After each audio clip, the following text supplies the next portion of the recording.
Okay, so here's what's going on. You're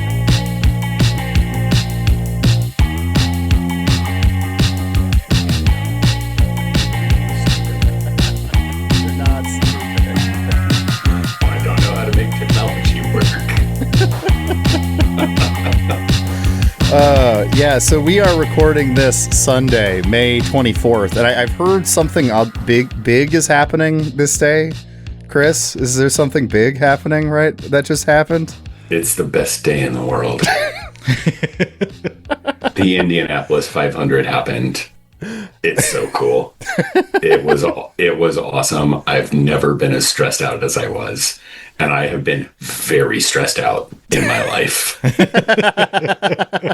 How do you feel? I was not watching it at all. I don't think I've gotten to racing yet as a thing for me yet. So and that's fine. It's not for everyone. And I'm not even like a fan of the guy who won today. Like, yeah. I don't care. I don't particularly like him one way or the other. But Felix Rosenqvist drove an absolute motherfucker of a race today. Hell yeah. I posted that like it had turned into a strategy call. Sometimes it's fun to just watch someone just absolutely wax the field. Like, that's fun. Sometimes, though, it's also fun to watch a team outsmart everyone else. And that's what happened. Yeah, I think that's the component of racing I don't understand fully, I guess, is where like the strategy side, because my brain is just like, well, you drive faster than the other guy. Yeah, but sometimes what you can do is you can push really, really hard for a while, and then you come in and you put new tires and gas in your car, and then you go, I'm going to go just fast enough to win. And can anyone catch up to me? Okay, and that's what Rosenqvist did today. It was masterful driving. Closest finish in Indy 500 history. David Malukas almost pulled it off.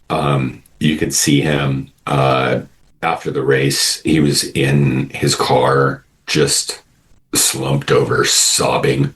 Oh, man. Yeah. Exceptional race. Race. And also, there weren't that many crashes, but every crash that did happen was dang, that looked painful. Yeah. Yeah. Everyone who got out of their cars was like, piss, that hurt. Mm-hmm. And like, you don't like to see that. No. And also it's a testament to how well put together the cars are, that like someone can hit a wall going 230 miles an hour and basically get out of the car going, ow. That is crazy, honestly. Yeah.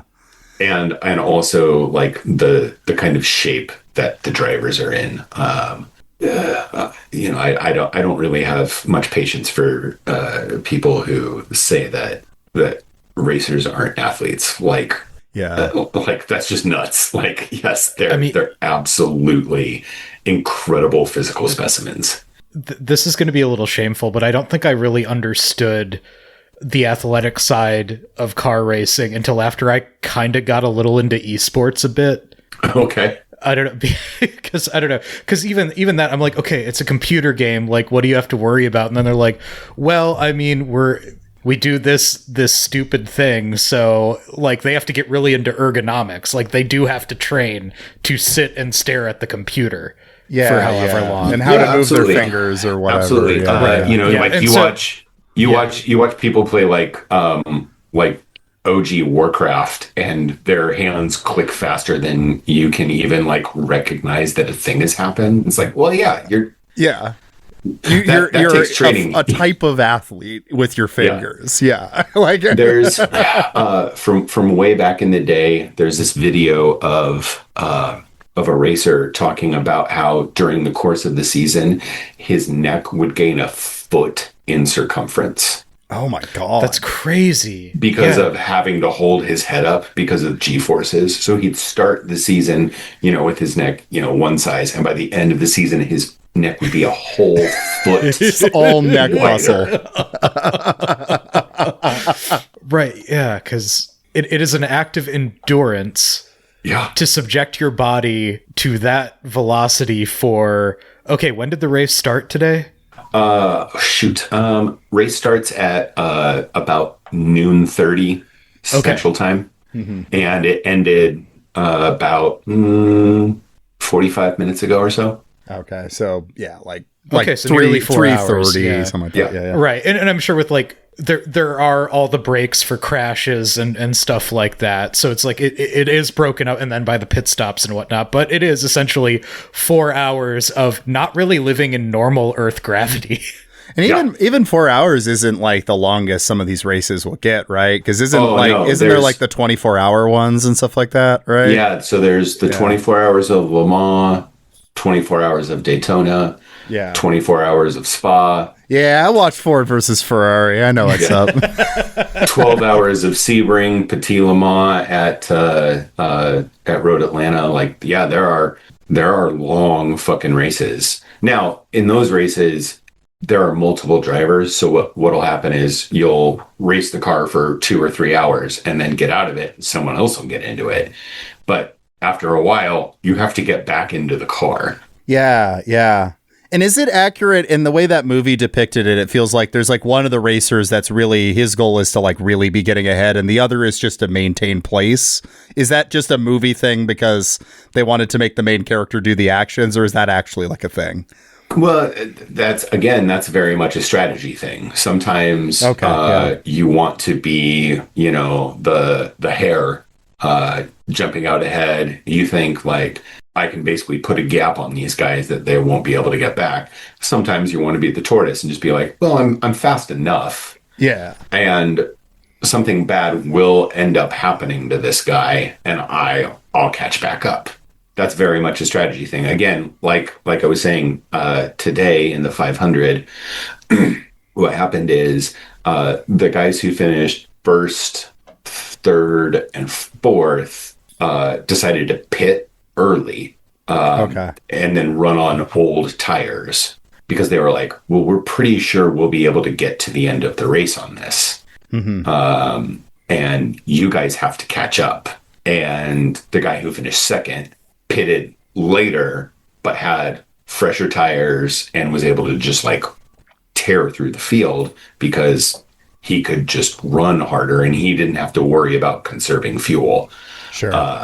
So yeah, I mean, that's kind of what strategy is when it comes to racing, is sort of deciding like, hey, do we think there's going to be a yellow? Do we think something weird is going to happen? If we can, well, let's try to make a gamble on tires or fuel and see how this goes. And today it ended with the closest Indy 500 finish ever.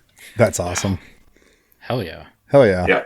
After 500 miles separated by 1,000th of a second. That is crazy.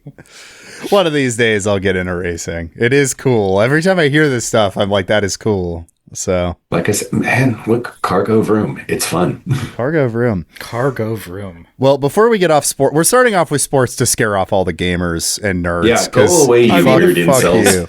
Of course, I had to mention esports. In the first 5 minutes. We gotta alienate them even more. I do gotta mention. I do see the Chicago Fire jersey, Chris. Appreciate that. Yeah, that was awesome yesterday. Were you watching the game yesterday? Oh hell yes, I was. Yeah, that was awesome.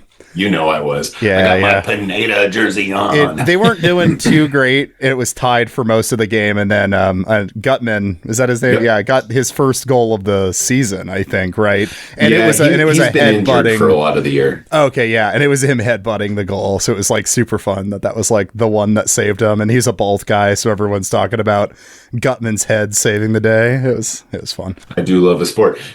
Wait, Josh, are you in the Twin Cities? Chicago. Oh, you are in Chicago. Okay, well, here we go.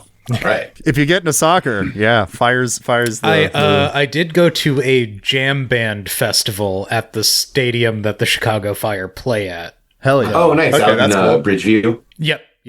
It's nice. I forget which like ticket company sponsors the stadium, but I have toured the grounds. Yeah, if I'm ever next time I'm visiting you in Chicago, hopefully I'll do it during MLS season. We could go see a Fire game. That'd be so fun. Yeah. They're building a new stadium right downtown on like basically brownfield site. And crucially, thank goodness for this, they're not getting any public investment. They're just nice. It's completely privately funded, the whole thing, which I think is awesome. They're not asking the city of Chicago for any money. They're not asking the state of Illinois for any money or the feds. They're just doing it themselves. They're building a stadium and then a mixed use type place. Isn't that the issue the Bears are running into right now? Is like the public funding for their stadium? Because I know, isn't there like threat of a different city or area buying the Bears? Yeah, they might end up going to fucking Gary, Indiana. Pretty much, yeah. This is only because I've lived here for almost 10 years, but I'm not a Chicago native. So I can say Gary Bears, hilarious. That is so funny. The funniest possible outcome. Sorry to my many friends who are Chicago natives and have deep emotional ties with the Chicago Bears, but I want to cheer on the Gary Bears personally. I'm about to make a really, really terrible joke that not many people are going to get, but I'm just going to do it anyway. Okay. Gary me, bear me. Garamy, Baramy. Okay, hey, you got it. Yeah. Hey, I'm a millennial man. Of course, I watched The Good Place. Yeah, and this is the bad place. That's right. We're in the bad place. Hey everyone, welcome to Fruitless, the Patreon. A little bit of a chill one, but kind of a follow up to the Tech Bro trilogy. A little bit is what we're doing here. So you already heard from him, but we got Josh today. Hello, Josh.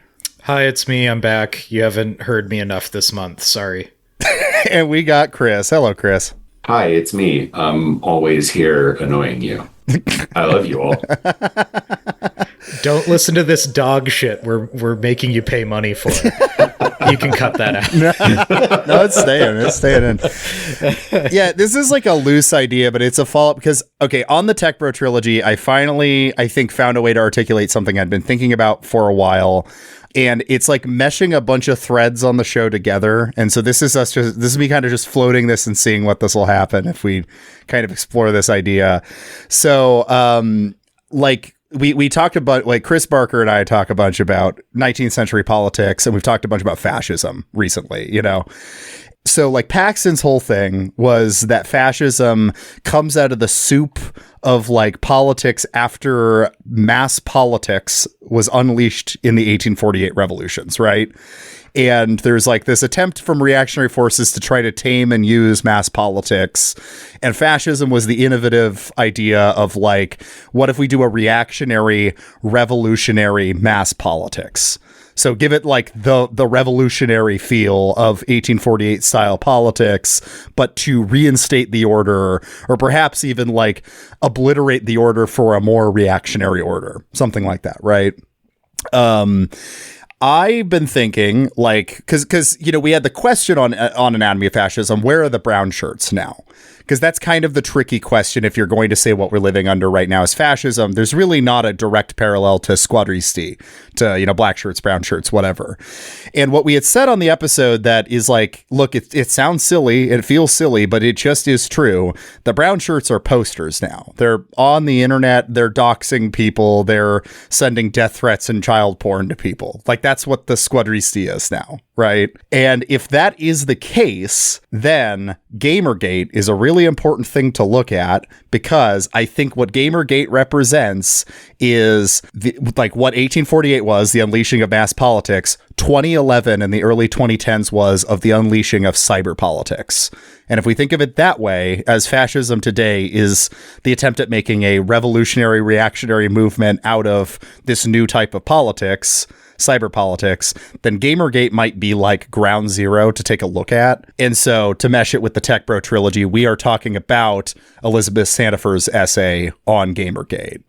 So that was a like long-winded way to say, I think that we can explore some fascism here, internet fascism. Hey, I love exploring fascism. Chris loves exploring fascism. But like not in a I am a fascist kind of way. I just know. So we're very, very clear about that. I really, really don't like those people. They're not good. I do think that that's a really good point though, to kind of like jump off with Josiah, because like This was a preview for a Patreon only episode. So check out the show notes if you want to hear more.